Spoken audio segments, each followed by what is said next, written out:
Begin the current Daf Mesechtes Yevamos Daf Nun Hey. We begin on the bottom of Daf Nun Dalma Beis, 5 lines up from the bottom of the Amud, where the Gemara continues a related discussion from the previous Daf regarding this that we said that is the Isser Bei Mina'av Bei Mina'im, whether it's paternal or maternal, or is it specifically Mina'av V'lo Mina'im.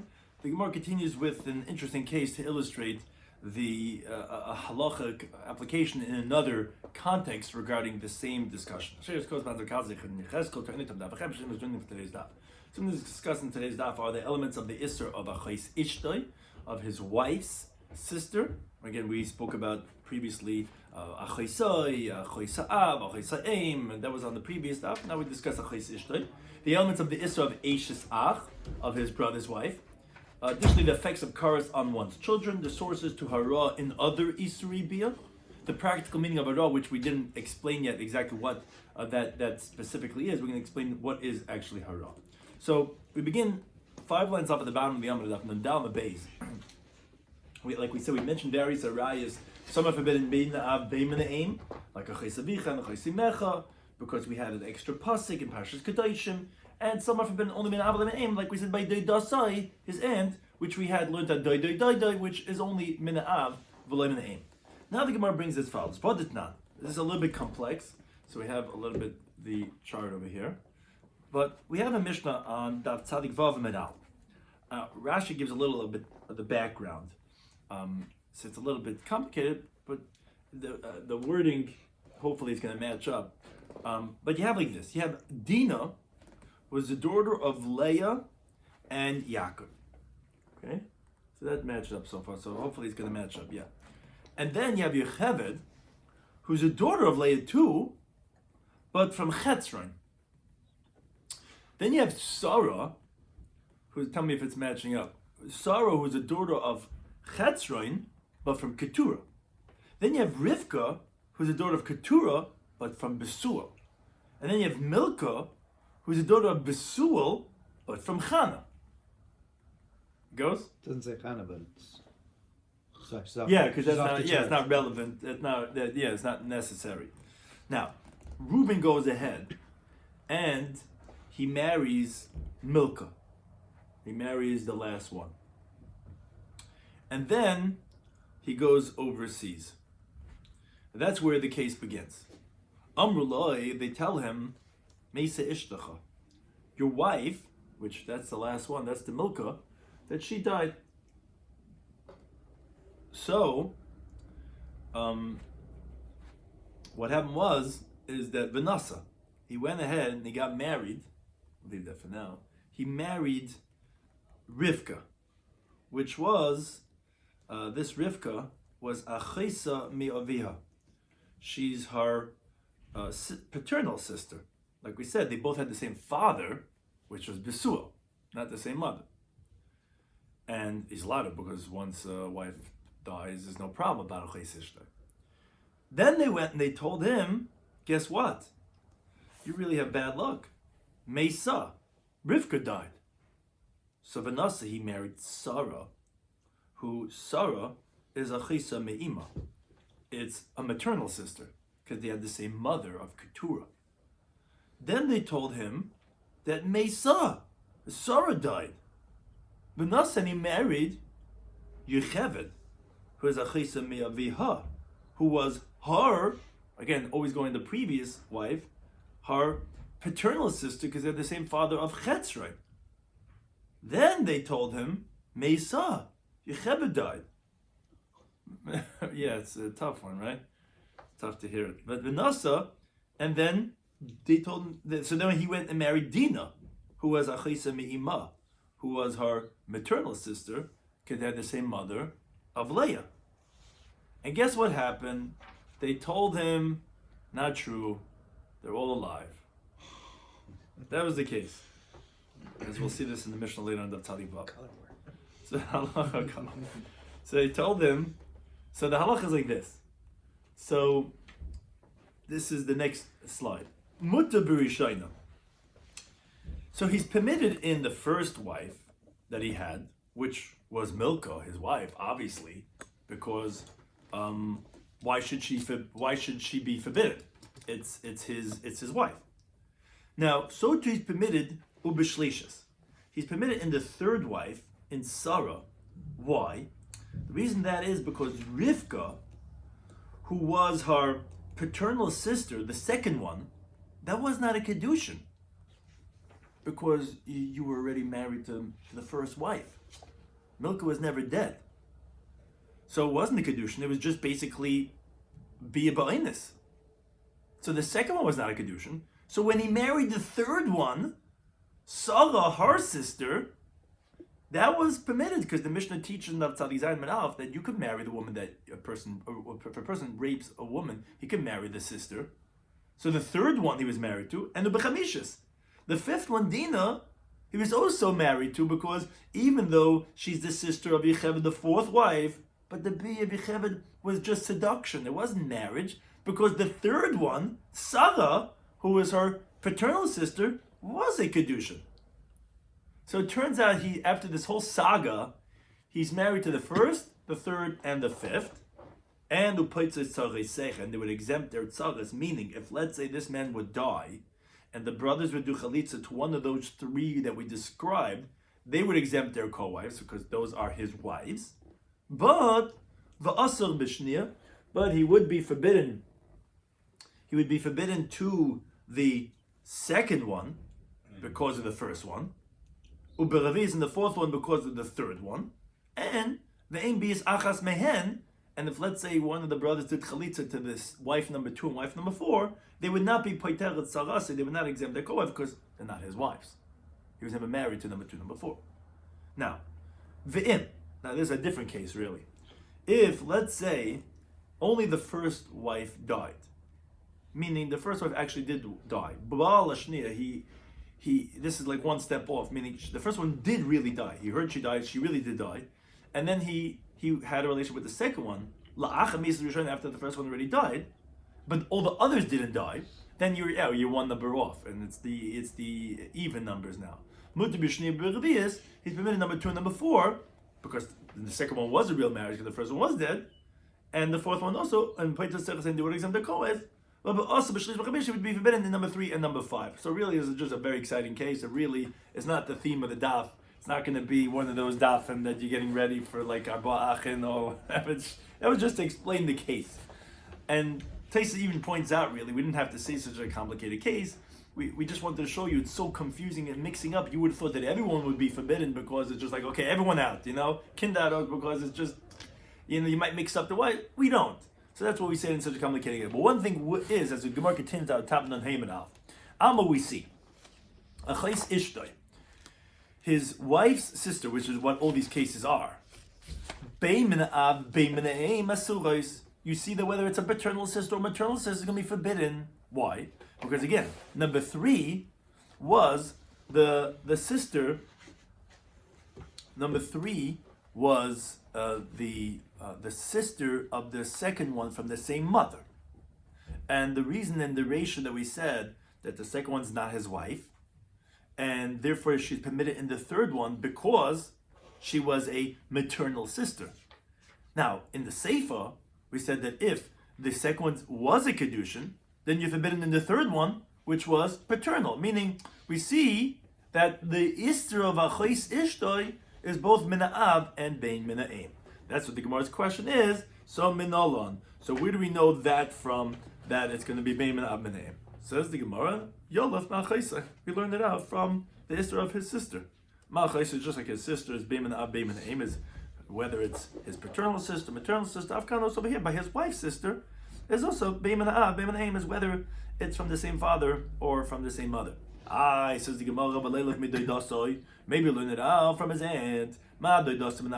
Just like his aunt is only from the father and not from the mother. So maybe you should say the same thing also for that of the this Isra v'chis ishtoi, only from the same father, not from the same mother. Like you said we said this on the previous daf also when we were discussing achos aviv. We also said, maybe learn from the dasai. So the Gemara Mestabra logic would tell us that we should learn it out from the sister to his wife's sister. It's his own relatives, Meaning, as Rashi explains, his wife's sister is considered his own relative because it's because of himself that she's forbidden because he married this woman. But it's not because of his father, which excludes that of his aunt, which is his father's relatives, not his relatives. So we'd rather learn that his own relatives, which is Achos Ishtoi, Mikroi Ve'atzmai, from his own relatives, which is Achosai. And therefore that's how we know it's Bein Ben Av Ben Me'em. Says Adrabah, to the contrary. I can tell you the dust of little, maybe you should learn from his aunt, Shekin de Kedushin, because Achos Ishtoi is somebody that comes through marriage. Because he married his wife, that now his wife's sister is forbidden him. So maybe you should learn that Mendavashad de Kedushin, that also comes through Kedushin, which is Doidasai, which is his father's brother married wife. Sailor rather says, you're right. You know it me'ishas achel finan. We're going to learn it out from the brother's wife, which is Beimen Ab, Beimen Eim. And the reason why you can learn that out of Achos Ishta from Ishas Ach is the Shekain, because you have both qualities. It's Daval de Kedushin, something that happens through marriage, and B'Krev Atzma, it's his own level of relative, meaning it's his brother, not his father's brother. And therefore, we're going to learn it out from Ishas Ach. But then the Gemara says, okay, fine, Ishas Ach, Gufim Enom, but how do you know Ishas Ach itself that it's going to be Beimen Ab Ben Me'em, and that's how you learn it from Achos Ishta? Says the Gemara, the time we learn on Brisa. Pasuk says in Yikra, Ervas Ishas Achicha Lo Segale, that a person is not allowed to be intimate with his brother's wife. That's Beimen Av Ben Me'em. Says the Brisa, that's whether it's his paternal brother or maternal brother. Says the Gemara, says the Brisa, do you really say Beimen Av Ben Me'em? Is it the Ishas Ach, whether the Isser of Ishas Ach is whether it's a paternal brother or a maternal brother? Maybe it's only paternal brother, not maternal brother. Says the Brisa, but logic would tell us as follows. There's a liability here by Ishas Ach, and there's a liability by one sister. Ma'achais is just like a sister, Beimen Ab Ben Me'em is whether from the mother or whether from the father. Avkam Beimen Ab Ben Me'em, so to over here by Ishas Ach, it's going to be whether from the father or from the mother. Says the Gemara again. No, how do you know Ishas Ach? Again, we're learning, we were just attempting a moment ago regarding Achos Ishta. And we said, how do we know Achos Ishta? We said, you can't learn them because who said from Achos? And maybe learn them from Doidasai. So we're saying, we'll learn from Ishas Ach. But Ishas Ach, how do you know? You learn it from Achosai, how do you know? Maybe Ishas Ach, you should learn that from Doidasai. To say, Chayiv Kam Chayiv Doidasai, you're liable by one's aunt. Ma Doidasim Nabalim name, just like an aunt is only from a paternal brother's wives and not maternal. Av Kam Nabalim name may be over here. It's also only from his paternal brother, not his maternal brother's wife. Says the Brisa near Lemidem. Let's see which one is more comparable to. You'll say Don Krebe Atzmoy. Learn out his own relatives, which is his brother's wife. It's his brother, it's his relative, and you learn that Krebe Atzmoy from his own relative, which is his sister. You're not going to prove it from his aunt. Krebe Av, it's his father's relative. So we wouldn't learn that from the Dasan, says the Brisa. No, you could go a different way. Don and Davash Adei Kedushin. Maybe you should learn something that happens through Kedushin, which is Eishes Achiv, is because his brother married a woman. Davash Adei Kedushin, something that happened through Kedushin, which is his aunt. It's his father's brother got married to a woman. And if you cannot learn it out from his sister, it happens by itself. So therefore, we don't really have any clear indicator about which one to learn it out from. So Tamalim, we need to have a pasuk where it says Ervas Achichahi. At the end of the pasuk that we quoted regarding Eishes Achiv, his brother's wife, it says it's erva of his brother, which is superfluous. We're talking about Eishes Achiv. What do you have to say Ervas Achichahi? To tell you Beimen Av Ben Me'em. It's an extra pasuk to tell you, including not only paternal brother, but even a maternal brother. And now that we know Eishes Ach, that's how we know Achos Ishtoi too, because we said Achos Ishtoi is comparable to Eishes Ach, because it's both through Kedushin, and it's also Kreve Atzmai. But says about, wait a second, I'm not done. They maybe say, not true. Maybe this extra pasuk is not teaching you that the erva of Eishes Achiv is Beimen Av Ben Me'em. I can tell he's teaching something else. Maybe either Eishes Ach Menav. No, maybe both are talking about when it is Eishes Ach from the Av, and not Me'em. So what do you need two pesukim? Chada, one of them is teaching you the Yesh Labanim B'chaye Baila, that if she has children in her husband's lifetime, meaning when the husband's still alive, if he divorces her, still she's going to remain forbidden. And Chada Dei Labanim. And one is talking about where a second chiddush is that even if she doesn't have children, but B'chaye Baila, but if the husband is still alive, let's say he divorced her, then still she's going to be forbidden. How do I know to include Eishes Ach Me'em? Says the Gemara, what? She doesn't have any children. If the husband's still alive, I don't need a pasuk to teach her that. I know Medrab Hunanafka.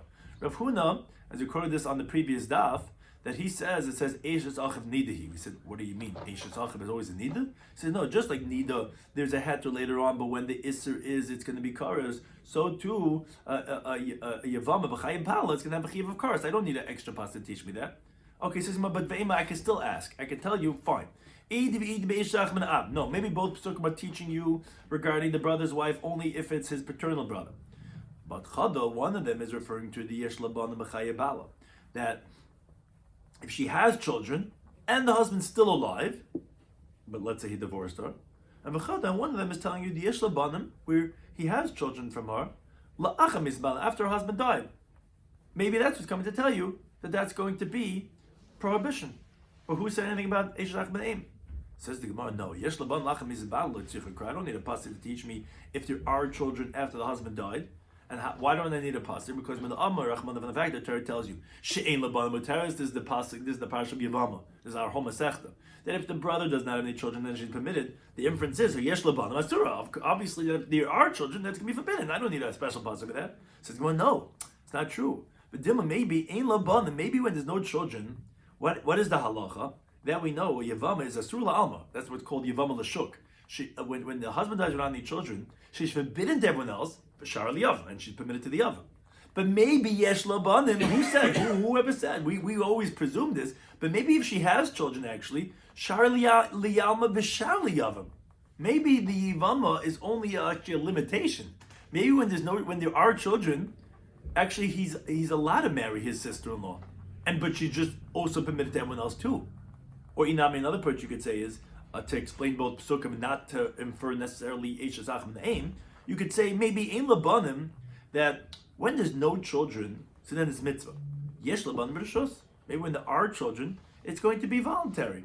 Who said that it's coming to include Eshach and Aim? Maybe it's coming to include, like we said, that when she dies, when he dies with children, la'achem isas bala, that maybe it's just not a mitzvah, but who said it's a issa? Maybe it would be rishos. Or a third approach you could say, maybe ein labanim, right? Maybe if there's no children in, yes, then there's a mitzvah of yibum.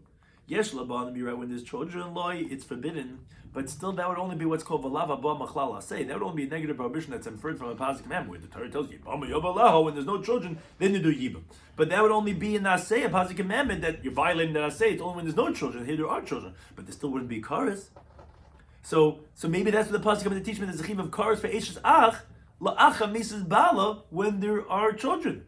How do you know that eishes ach mena'im is going to be forbidden? So the Gemara says, you're right, because of Krachrina. It's a different pasuk. It says, Ervas Achiv Gila. That we already know when there's children after death from this extra pasuk, Ervas Achiv Gila. So, and you still have another pasuk. That's the one teaching me Eshes Achiv Na'im. Because I already have an extra pasuk to teach you of Yesh Labanim La'achim Yisabala. But the Gemara asks, wait a second. Now the Gemara goes a different way. So if you tell me that you have a pasuk including your Eish Ach Na'im, maybe the aim is say as follows: Eish Ach Na'im, the maternal brother's wife. If it's only his, they share the same mother, these two brothers, and that brother has a wife. Maybe say it's Keish Ach Na'av. Maybe say it's so far. You're telling me that the Eish Ach is not only Na'av but it's also Na'im. So now let's take it to the next level. Say it's literally like the paternal brother's wife. Ma Eish Ach Na'av, just like the paternal brother's wife. After the husband dies, it's going to be permitted because that's what we know as yibum. So maybe so to the maternal brother's wife, maybe after the husband dies without any children, maybe shari would be permitted, just like we know the mitzvah of yibum, which Rashi says, wait a second, the Gemara Daf Yomi already said, we learned that achva from Yaakov, that the halacha of kiyeshim acham yachtav of mitzvah yibum is only mina'av, not mina'im. Says Rashi, what you could say is, as the Gemara here is saying similar svaras, maybe acham mina'av is mitzvah, but maybe mina'im is going to be rishus. Maybe there's no isser, but maybe there's no mitzvah. So who said it's asr? So Makra, and that the pasuk says, when it mentions about ervas eshes achicha loisegali, because ervas achicha, it says ervas achicha, he. And now, as we mentioned before, from this pasuk is where we learn out, from the extra words, ervas achichahi, we learn that eshes achiv mina'im. So what is the word he coming to tell you? That it should always be like this, meaning that's Bahaviyasa always connotes like this is how it is, and it's absolute that Eish Ach Min will always remain as the Isser of Eishas Ach, and it's not going to have the Heter of Yibum like you have by Eishas Achiv Min Ha'av when there's no children. Now the Gemara continues and says like this: okay, since you're expounding Hara'ah and all the extra psukim, as we did on the previous daf of all of them, because we said, wait a second, you already know Hara'ah from Nida. Why do you need to say Hara'ah by Yeshasach? Why do you need to say it by Achais Av and Achais Eim? So now the Gemara continues on that theme and says, so there's other questions we have with seemingly extra psukim.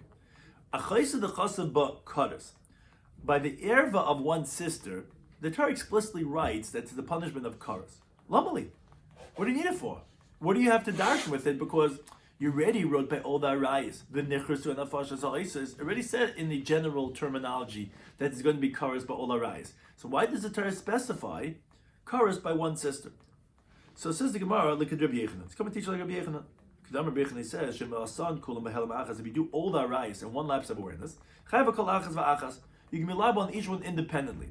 Because if you only had that general prohibition of karas, I would have said, when you do all of them in one lapse of awareness, you're only chayav for one karas. Now, however, that you have a chaysai that was in the klal, and it was yotzim in the klal, it was singled out. That's lamad al klal kul. It's coming to teach regarding the whole general idea to tell you just like a chaysai is distinct, which is an erva, and it's going to have independent liability. Whatever's an erva also is going to have an independent liability. That's what we're teaching by mentioning karas distinctly by a chaysai. But says Gemara, wait a second, that's only going to go to Rabbi Yechanan.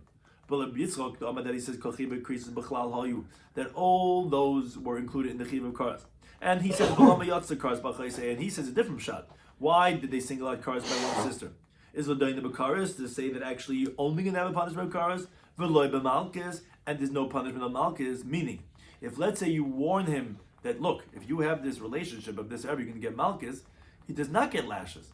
Because a lav shanit and lazar is karas, which means say if this is a negative prohibition that it could be warned for karas, you only have karas and you do not get lashes, because the punishment of karas is only if you warn.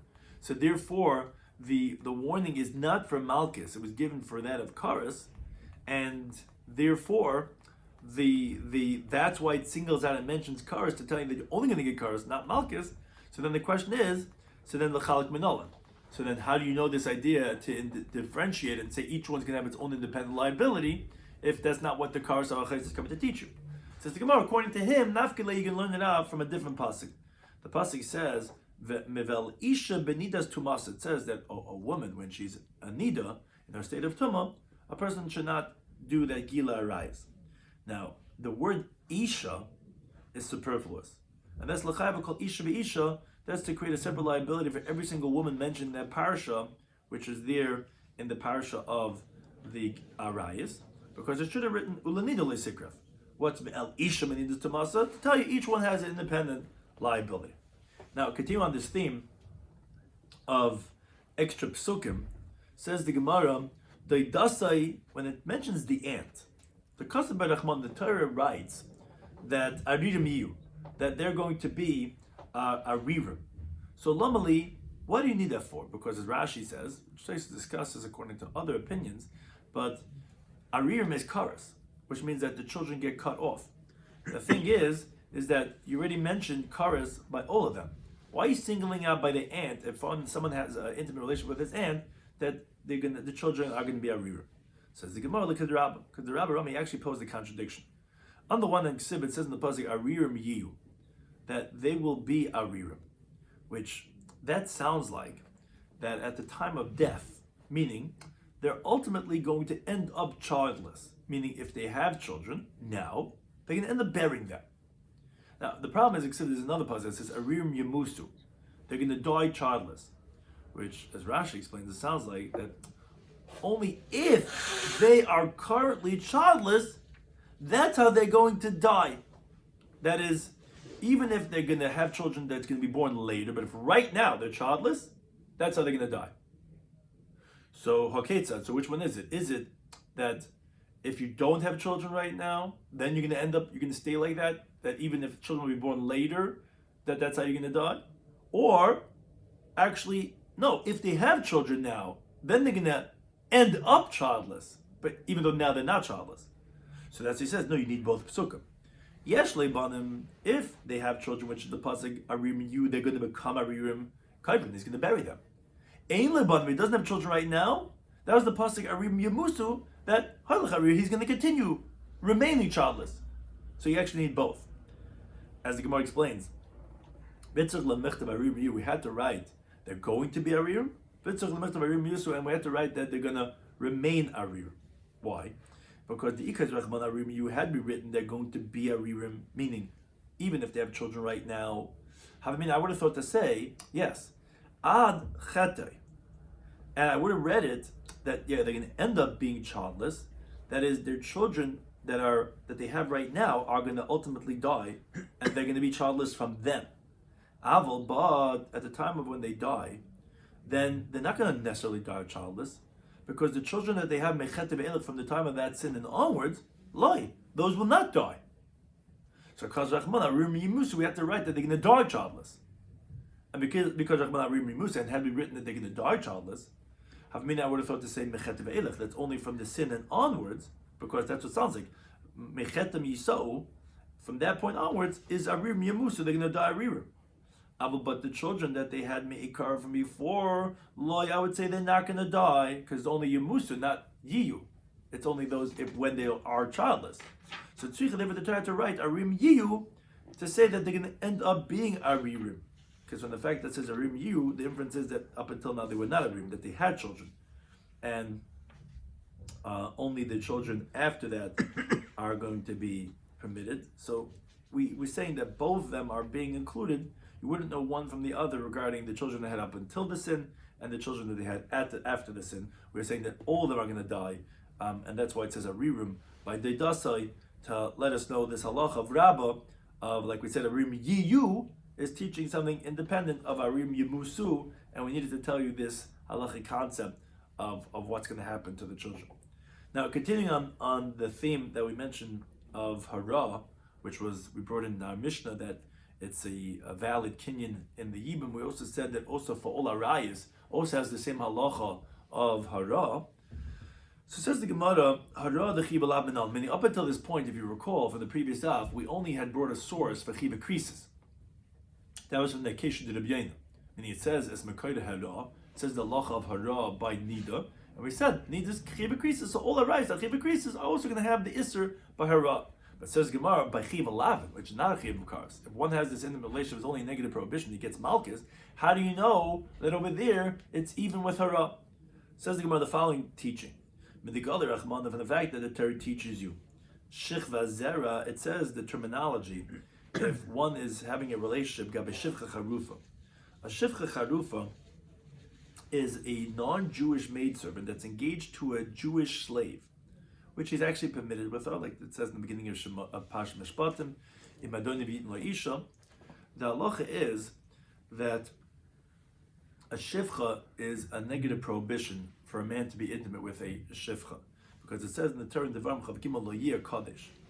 Now, the Torah reveals that you're not going to bring an asham until you have a full act of cohabitation. How do you know that? Because it says shichva zera.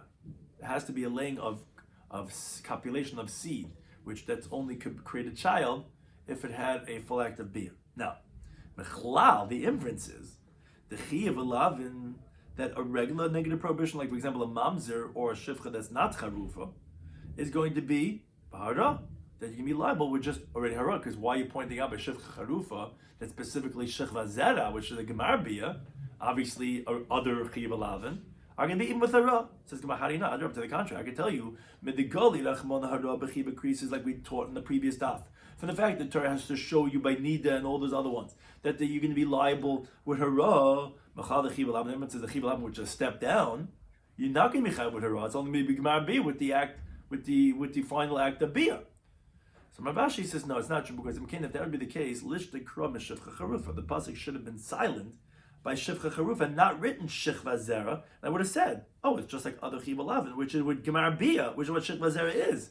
Obviously, that other chiv alavin is enough with hara, and that's what it's saying. But by shivcha charufa, the liability of the asham is only going to be with shivcha zer with a gemara b. Okay, that's how we know hara by chiv alavin. Says the Gemara, hara the chiv alavin the kahuna minolan. How do we know there's negative prohibitions that are uniquely to kahana, which, as Rashi points out, you cannot learn it out from that of the shivcha, like we did for other chiv alavin, because that's only by global lavin, what's called lavasham bakol, which is similar to shivcha charufa, which is global for everyone. But that of kahanim, which is uniquely for kahanim, how do you know that they're going to also have the stringency of liability bara? So the Gemara asks kicha kicha. We'll learn that from Gzeira Shava, where it says Bechiva Krisis and Beyukachav Ish Ashika Chasachis, if a man's going to take his sister, and it says Bechiva Lavnav Kuna Lo Yukacha, they shouldn't take. Just like by those of the Chiva Krisis, it's with hara. So the Chiva Lavnav Kuna is also going to have with hara. Okay, says the Gemara, the Chiva Aseh, those that are actually even a very low level, they're only violations of a positive commandment. Like for example, an Egyptian or an Adoimid, until the third generation, Minalan, where do we know that it's going to be prohibited even with hara, with a Jew to have a relationship, which is only a positive commandment that you're violating? Because it says Dor Shlishi Yaveh, a third generation you're allowed to have, as it says in Devar Mechav Gimel, but not a second generation. Now, Lava Ba Machlal say a negative prohibition, which is derivation of a positive, is only a strength of a positive commandment. How do you know even over there that there's going to be a prohibition with hara? So that the Gemara continues with Amid Beis and says Asya Bia Bia. We'll learn that a Gzeira Shava, because there's a pasuk in Devar Mechav Gimel that says that the children that's going to be born to them, Dor Shlishi Yovel Mekal Hashem, a third generation should come into the Kil of Hashem. Now, that's the positive commandment, what we call Chiva Aseh, of let's say a Mitzri and a Doimi. The terminology is Yavoi, which is terminology of Bia. And we have the word Bia that it says by Chiva Lavin, like it says Lo Yavoi Mamzer, Yavoi. Oh, just like over there by Chiva Lavin. It's with hara, so to Bechiva Aseh, it's going to be with hara. Okay, the Gemara continues and says, Yevamos Daf, a woman to get married to other people without chalitza, Minalan, where do we know that prohibition of Yevamos Daf would be that hara would be as prohibited as Gemara Bia? So the Gemara says, what do you mean? Taisa doesn't have this kirsa, but he says, Ilaman Dam Alav, according to one that says that Yevamos Daf is a negative prohibition because it says Loisiya Ishas Hameis in Devar Mechav, which is telling the prohibition of a woman to go marry someone else. So then that's a lav. It's a negative prohibition. You learn the hara, like we said, of Chiv Alavin. And Nilamad Damaseh, and according to one that says that it's just a positive commandment, like it says Yevama Yavay Aleha, which Yevama Yavay Aleha says only with the Yavam could she have a relationship, but now with someone else, and that's only a lav abba machlal aseh. And Rashi says, what do you mean? What do you do with Loisiya Ishas Hameis Hachutza? That's not teaching you a prohibition. That's teaching you that Kedushin is not toifus in her.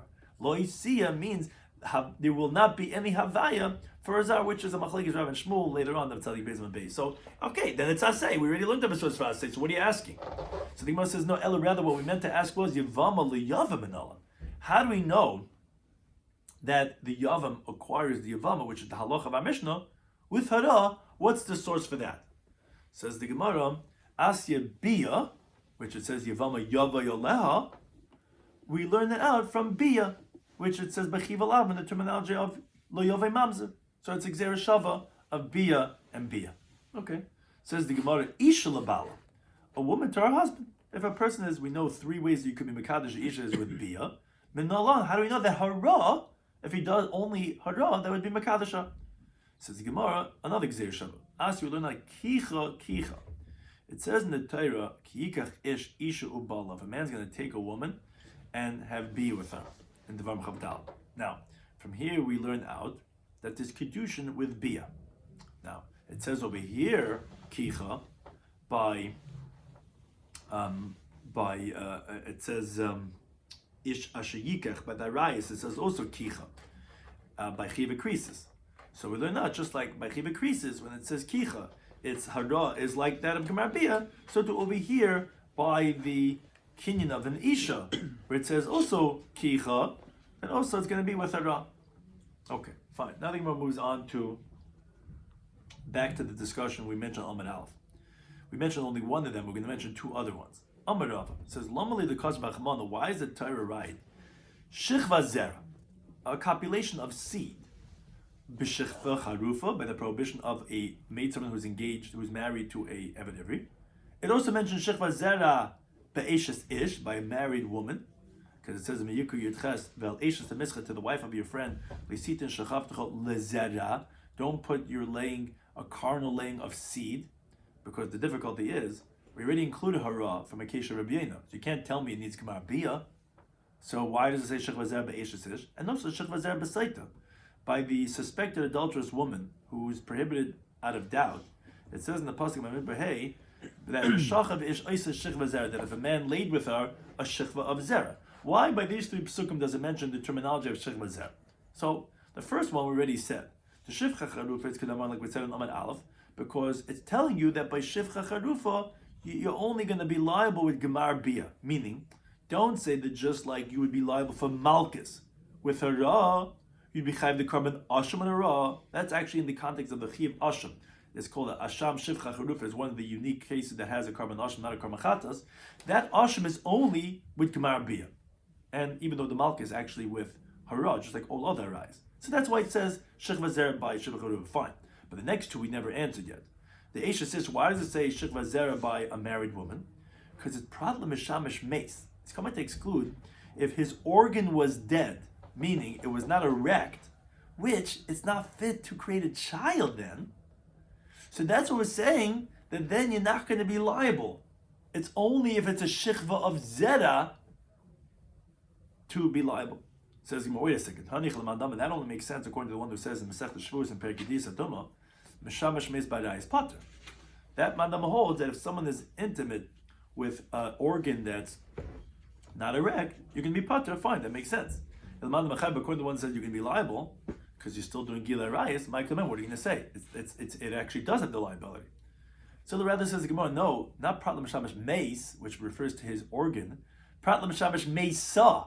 It's excluding if he had an intimacy with the married woman when she was dead. He was intimate with a married woman that's dead. That's what we're coming to exclude.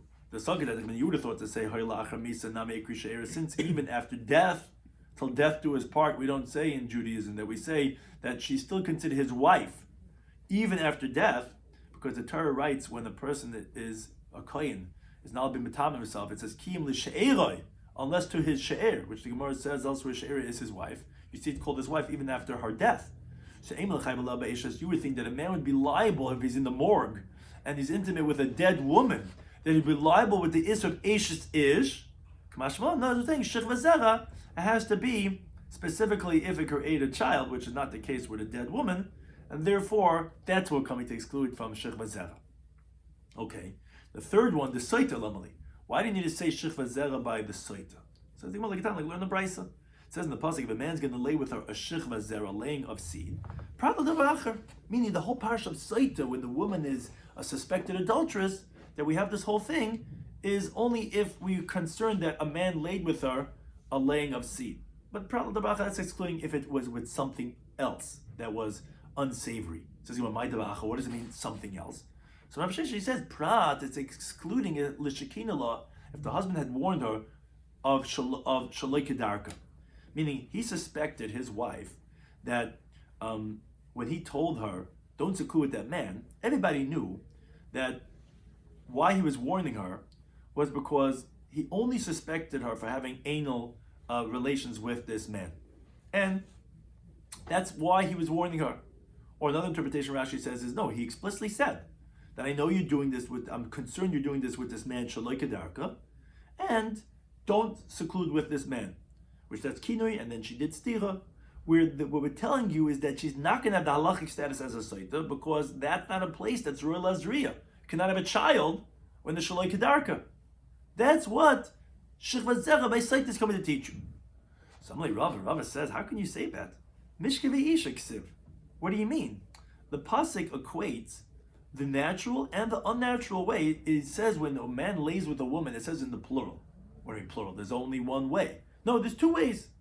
So, as Rashi explains in Mesech Saita, that since the two mishkavos are compared for all halachic practices, so why wouldn't it be considered a kinoi? Why wouldn't that make her, that's Rabbi's question, into a saita, even if he's warning her for shalai kedarka? Rabbi disagrees. He says, you're right. Prat is actually coming to exclude the Shekhinah la derech evarim. He's warning her. He's saying that you're being intimate through the limbs, meaning with the rubbing of the breasts, and you're right. He's not penetrating, but he's threshing on the outside, or on the other limbs. You guys are having other types of intimate contact, and that he was warning her. And that's what we're coming to say. That's not going to be included in the halach of Saita. So Abai has a problem with Rava. He says, what are you telling me? You think the Torah is prohibiting licentious behavior in general? In other words, obviously that's not a kinoi. Because of someone acting in an immoral way, that doesn't make her forbidden to the husband. I don't need a miyut to say, oh, you guys were doing stuff that are inappropriate, but they didn't do the act, which would be what makes a woman prohibited to her husband. Why would you need to even be mamay at that? So Elam Abai, rather Abai says, no, a third interpretation. It says, Prat, l'shekina, it's we're talking about, he's excluding, when they warned her Allah ben Neshika.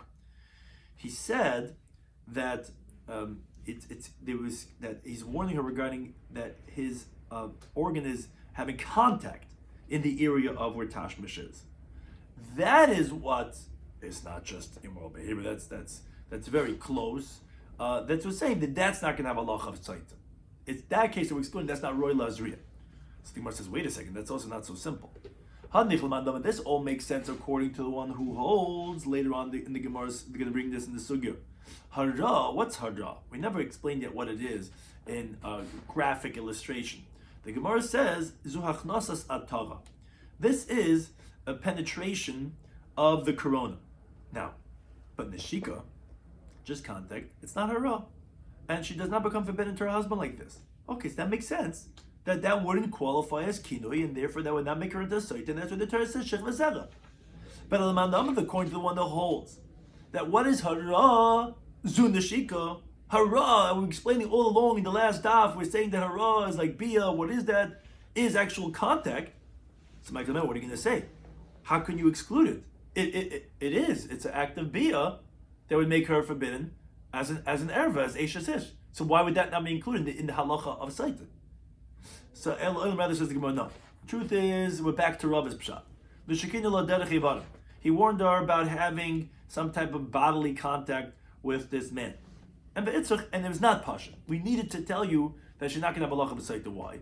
Because you would have thought to say, that what's the Torah making it dependent on? What makes this woman in the Parsha Saita? Because the husband is bothered by it. Because in a way, it really is. Because the whole really Saita starts with a warning that the husband had, warning her, and he's upset. So you would have thought, and he's particular about this. This is I know what I want. Someone touching, my wife and this and that, and has nothing to do with that. You'd say that no, you need to have a bia, and derech Yevamos is not a bia.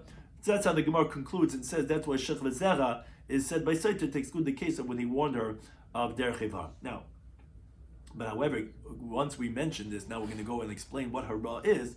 The machlekes we mentioned before. So what are the conditions of hara? So Amar Shmuel. He says, hara zu neshika. He says, hara, which the Torah forbids and is considered like all liability for arayos, is contact between the genital areas of the male and the female. And he says, mashal, it could be compared, la'adam shemanich boy al piv. If someone puts his finger on his mouth, it's not possible that you didn't compress the flesh of the lips. And that's the same thing over here where you would say, wait a second, I didn't do anything. No, you did. Because it's not possible that it's not going to compress the flesh. And so to Kiyasa Rabba Babachan Amar Rabbi Yechanan, he said name Rabbi Yechanan, that's important to understand because Rabbi Yechanan, we're going to quote different opinions. He said name Rabbi Yechanan, Gemar Bia B'Shivcha Charufa, because if you recall, we said B'Shivcha Charufa to be liable Asham had to be Shich Zer, has to be a complete act of cohabitation. So he says, Zuach Nasas Atacha. That's the entry of the corona. Now, the inference is, like Shmuel, that must be that what's hara is just neshika, it's just contact. Because he's already calling Gemar Bia just the Achnasa of that Tara. So, if penetration is already Gemar Bia, that must be that contact is hara. Now, Rav Sheshes, he asks from the following pasuk in Vayikra. The pasuk is by the Shivcha Charufa, and the Brisa says on this pasuk when it says Shich Vazera, copulation of seed, So the Brisa says, in the chayiv, which we need Gemar Bia, that's what we're calling Shech Lazer, you're only liable ilal bias hameduk, a cohabitation of unloading, which Rashi says that means that it's causing seed. Now, but when you're using meduk, my love, isn't it saying meduk gid? Isn't it saying the unloading of the organ, which means to say that it was full entry? So no, meduk atara. It's the unloading of the corona, which is the top of the organ, which is not the organ itself, it's just flesh. That is considered, like Rabbi Yochanan said, Gemar Bia. You don't have to have what we would call a full act. Even that is considered already Gemar Bia. However, that was all Rabbi B'chan and Rabbi Yochanan. But Ki Asr Rabbi Dimi came and said Rabbi Yochanan. He said no, he said differently. He says, Hara zu hachnasa satara. Penetration is only hara. That's not Gemar Bia. Now, Amalei, they said to him, what do you mean? But for Rabbi Ochana, lo yamach, he didn't say leave this near Rabbi Yochanan. So no, he said to them, yeah, ihu shakroi, I know shakr, either he's lying or I'm lying, but that's what I heard from Rabbi Yochanan. Now, however, a third statement from Rabbi Yochanan, when Ravin, he came and said to Rabbi Yochanan, he said the following phrase. He says, Hara zuachnasas atara, which was how Rav Dimi came and he said in the name of Yochanan that hara is penetration. Now says the Gemara like this.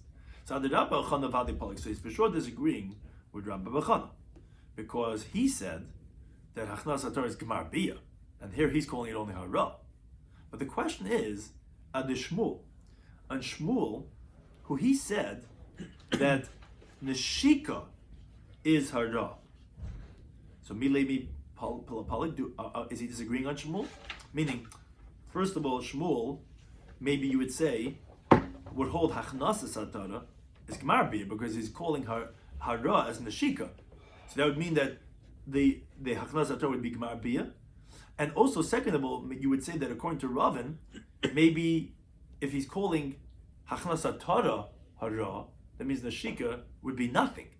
Or maybe, as the Gemara is actually going to say right now, no, maybe both of them, of Nishika and Achnas Atara, according to Ravin and Shmuel, are both hara, but either they're both just saying what ends up the spectrum, but they're not disagreeing. And the Gemara says, no, they're not necessarily disagreeing. Nishika v'Achnas Atara, from the contact till the end of the entry of the corona, hara karlahu. They're just saying, they're not disagreeing. They're just, one was saying the minimum, one saying the maximum of hara, but they're not really disagreeing. But says the Gemara, Ki Asr Rab Shmuel by Yehuda Amar B'Yochanan, a fourth person reported the name of Rabbi Yochanan. He said hara zu achnas atara. He says hara is what? Is penetration. Gemar Bia is Gemar Bia, which literally is doing a full act. And I continue to top of the mikam ve'elach. But from this point onward, meaning less than hachnasa satara, is in el nashik is only contact. Well, patala, and you're exempt on that. So that version for sure, although one version of Rabbi Yochanan we just said could be like Shmuel, this version for sure is a polygon of Shmuel dealing with Shmuel because Shmuel says that nashika is hara, but hara according to Ravin, and hara we said that you're going to be liable. So Reb Shmuel bar Yehuda, who said that less than hachnas satara is nothing, is obviously disagreeing with that. Shmuel, thank you for any time for hosting us.